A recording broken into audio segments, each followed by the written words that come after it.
दोस्तों नमस्कार। आज यहाँ पे हिंदी से कुछ प्रश्न लेकर आए हैं जो सहायक अध्यापकों का जो आकलन परीक्षा होने वाला है उसमें 18 नंबर का क्वेश्चन जो है ये हिंदी से पूछा जाएगा। हिंदी से जो क्वेश्चन पूछे जाएंगे तो यहाँ पे आप क्वेश्चन देख रहे हैं, वर्ण किसे कहते हैं। यहाँ पे आप देख रहे होंगे कि वर्ण किसे कहते हैं। उसके बाद भाषा की लघुत्तम इकाई क्या है, कौन से वर्णों का उच्चारण स्वर और व्यंजन के बीच में माना गया है। उसके बाद हिंदी वर्णमाला में, ये आप जो देख रहे हैं, हिंदी वर्णमाला में आयोगवाह वर्ण कौन से हैं। चवर्ग का उच्चारण मुंह के किस भाग से होता है। तो इस तरह के क्वेश्चन आप देख रहे हैं। यहाँ पे इस तरह का आपका क्वेश्चन यहाँ पे अशोक सर के द्वारा बनाया गया है। तो ये क्वेश्चन आने का संभावना काफ़ी है, इसलिए इस वीडियो को, इस क्वेश्चन को आप लोगों के लिए दे रहा हूं।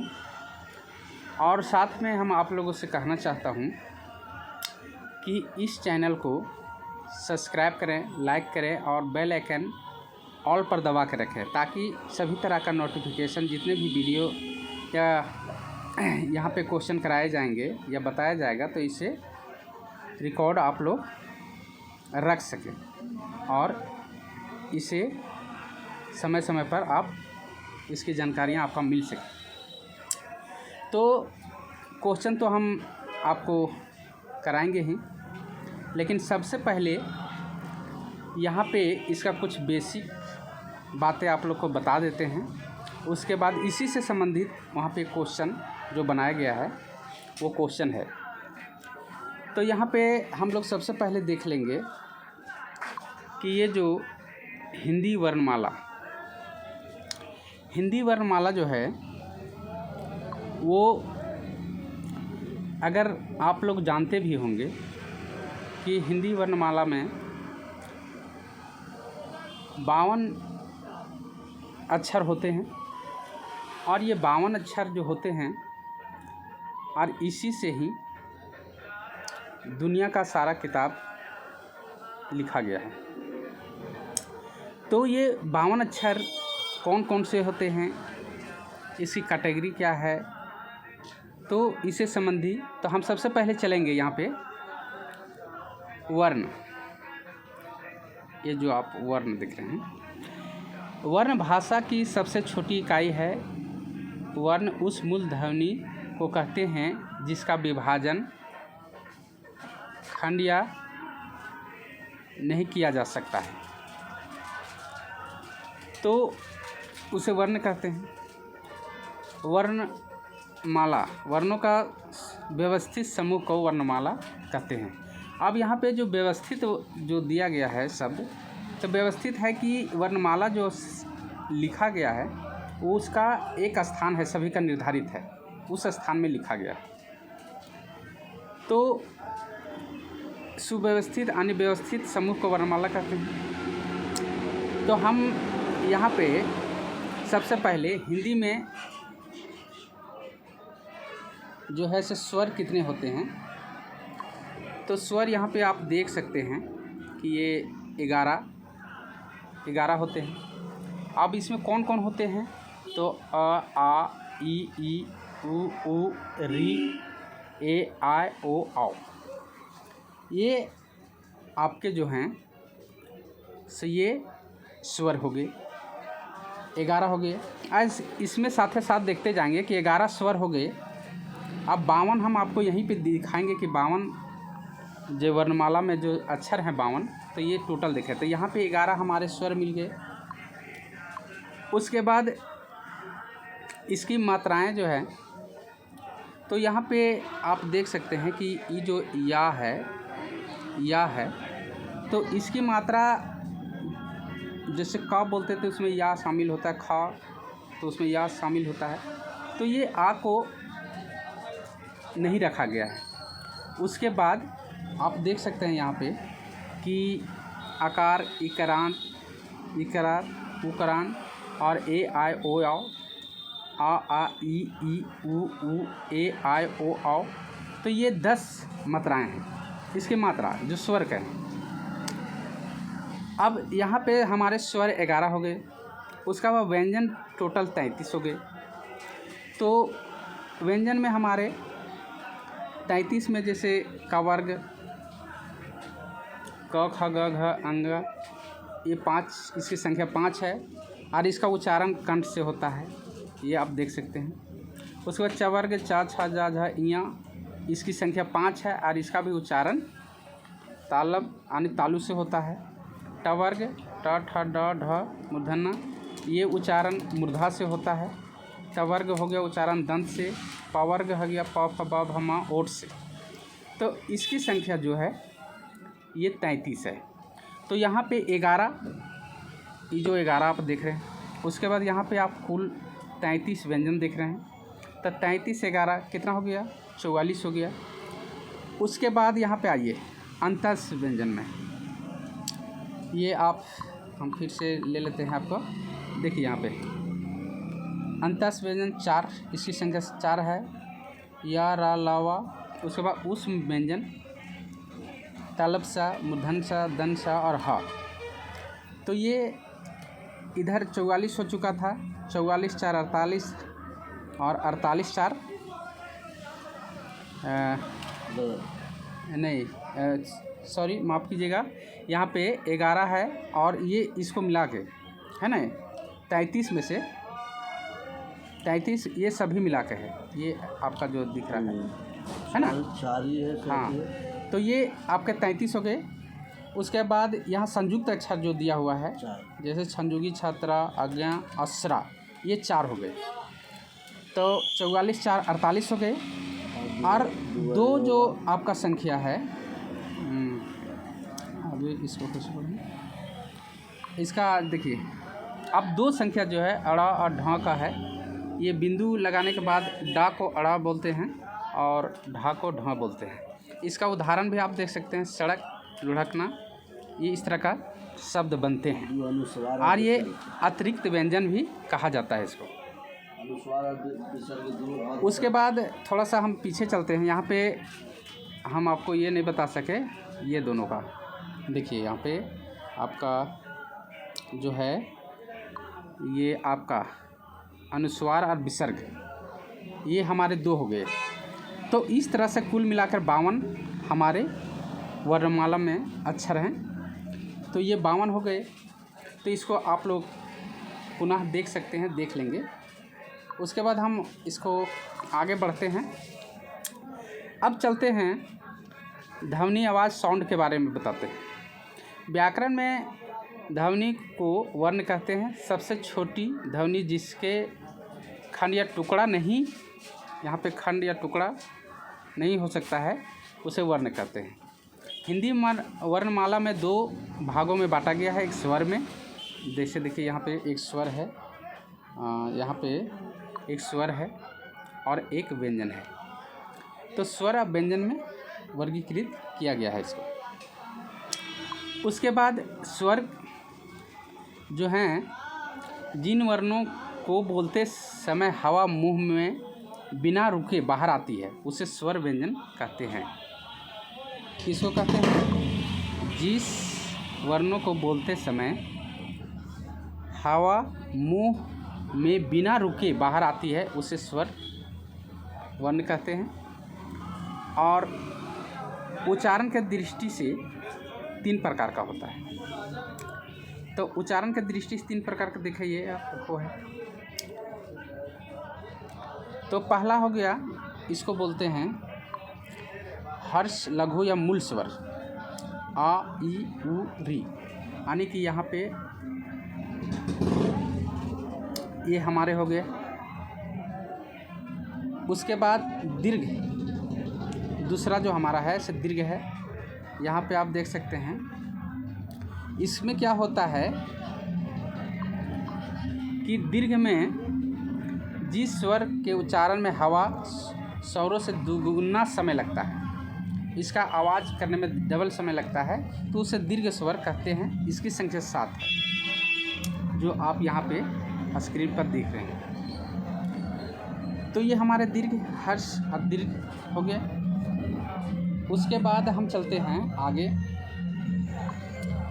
पुल्लित स्वर जिस स्वरों को उच्चारण में दीर्घ स्वर से भी ज़्यादा या हर्ष स्वर से 3 गुना अधिक समय लगता है, ऐसे स्वरों के आगे हिंदी की गिनती का अंक 3 लिख दिया जाता है। प्रयोग पुकारने में या मंत्र उच्चारण में, जैसे ओम और ये हमारा भैया, इस तरह का वर्ड हमारे जो हैं,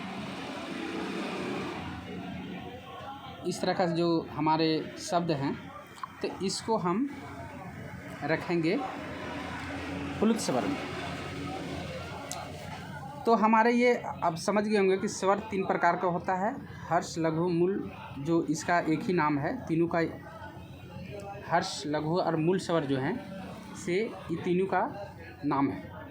उसके बाद दीर्घ स्वर हो गया, हर्ष स्वर, दीर्घ स्वर और पुल्लित स्वर।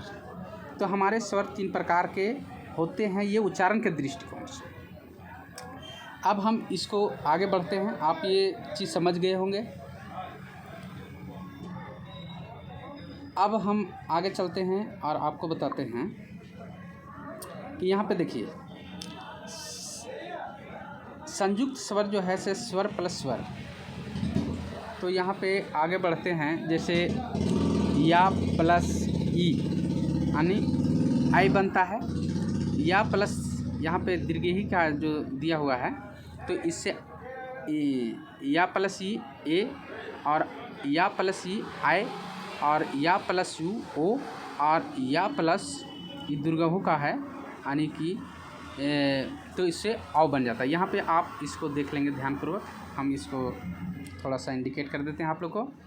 यहाँ पे देखें, ये इसका जो ए, आई, ओ और औ जो बनता है, ये कौन कौन अक्षरों से बनता है, तो इसे आप देख लेंगे। तो यहाँ पे इस तरह से बनता है।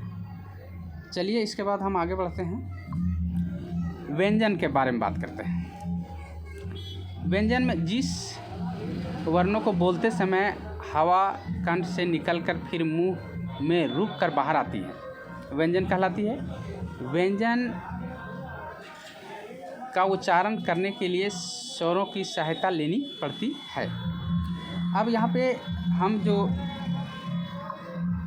ये जो है पूरे व्यंजन, तो यहाँ पे बोलता है कि जिन वर्णों को बोलते समय हवा कंठ से निकलकर फिर मुंह में रुककर बाहर आती है, उससे क्या कहते हैं? व्यंजन कहते हैं, यह कहलाती है। व्यंजनों का उच्चारण करने के लिए स्वरों को सहायता लेनी पड़ती है। तो इसे हम किस प्रकार लेते हैं, तो आगे देखेंगे। तो यहाँ पे हम लोग देखें, व्यंजन को 3 प्रकार है। ये व्यंजन का परिभाषा हो गया ऊपर में जो दिया हुआ है सो। तो स्पर्श, अंतस और ऊष्म व्यंजन, ये 3 प्रकार का व्यंजन है। तो स्पर्श, अंतस और ऊष्म व्यंजन, तो हम यहाँ पे देखेंगे कि स्पर्श व्यंजन कौन कौन से हैं। तो यहाँ पे स्पर्श व्यंजन जो है, ये इसकी संख्या 25 है। इसके पहले भी इसके बारे में जानकारी आप लोग को दिए हैं, और फिर आप लोग यहाँ पे देख लेंगे कि 25 कौन कौन है। यहाँ पे आप देखें, यहाँ पे कवर्ग 5 स्पर्श व्यंजन पर हम बात कर रहे थे। स्पर्श व्यंजन में हम सबसे पहले स्पर्श व्यंजन के 25 आपको हम दिखाना चाहेंगे।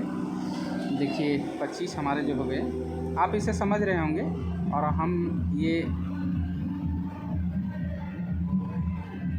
इस तरह इंडिकेट भी हम आपको कर दे रहे हैं। इसमें देखिए कवर्ग 5, चवर्ग 5, टवर्ग 5, तवर्ग 5 और पवर्ग 5 यानी कि 5, 10, 15, 20 और 25 ये स्पर्श व्यंजन हो गया। इसके देखिए क वर्ग जो है सो हम पहले बता चुके हैं कि कंठ से, च वर्ग तालु से, ट वर्ग हो गया मूर्धा से, और त वर्ग जो हो गया ये हो गया दंत से, और प वर्ग जो हो गया वो हो गया ओठ से।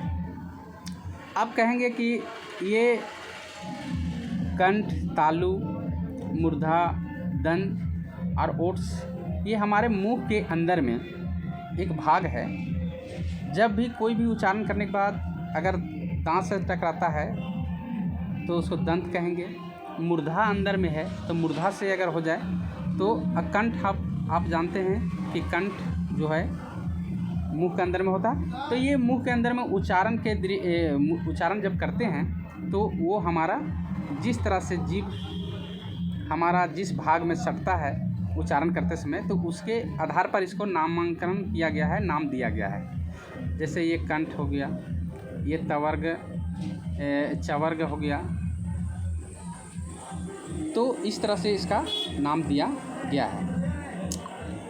तो ये हमारा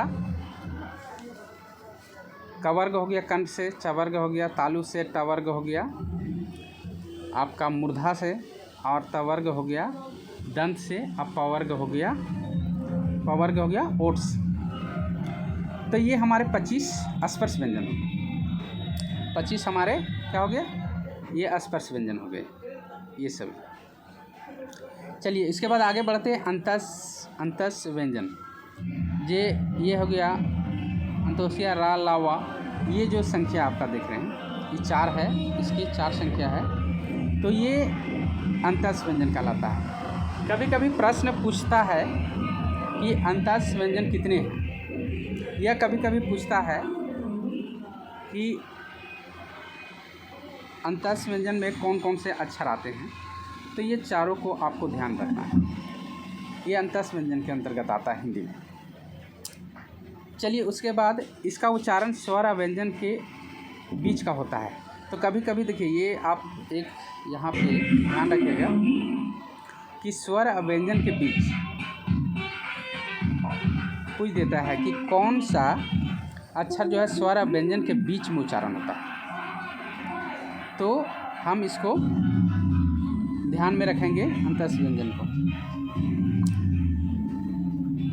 अब इसके बाद हम ऊष्म व्यंजन में आएंगे, जैसे तलब सा हो गया, मूर्धन सा हो गया, दंत सा हो गया, रहा हो गया। यहाँ देखिए तलब सा जो दिया है तालु से, इसको बोलते समय जैसे शंकर बोलते हैं तो ये तालु से उच्चारण होता है। उसके बाद मूर्धन सा यानी मूर्धा से, यानी मूर्धा में हमारा जीभ टकराता है, और ये दंत सा हो गया तो ये दांत में हमारा जीभ टकराता है।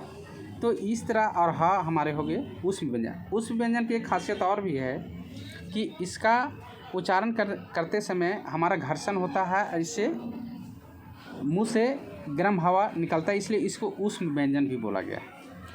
वर्णमाला प्रणवता के आधार पर व्यंजन के 2 भागों में बांटा गया। अब देखिए यहाँ पे हम लोग उच्चारण की दृष्टि से अभी देख रहे थे, लेकिन अब हम लोग यहाँ पे देखेंगे कि अल्प प्राण और महाप्राण के बारे में जानकारी लेंगे। अब देखिए अल्प प्राण और महाप्राण में किसको किसको रखा गया है। इसी में से देखिए यहाँ पे आप इसको देख सकते हैं, जैसे उच्चारण में अल्प प्राण और महाप्राण। तो यहाँ पे थोड़ा सा हम लोग इसको देख लेंगे कि जिन व्यंजनों को उच्चारण में सांस की मात्रा कम लगनी पड़ती है, यानी लगानी पड़ती है।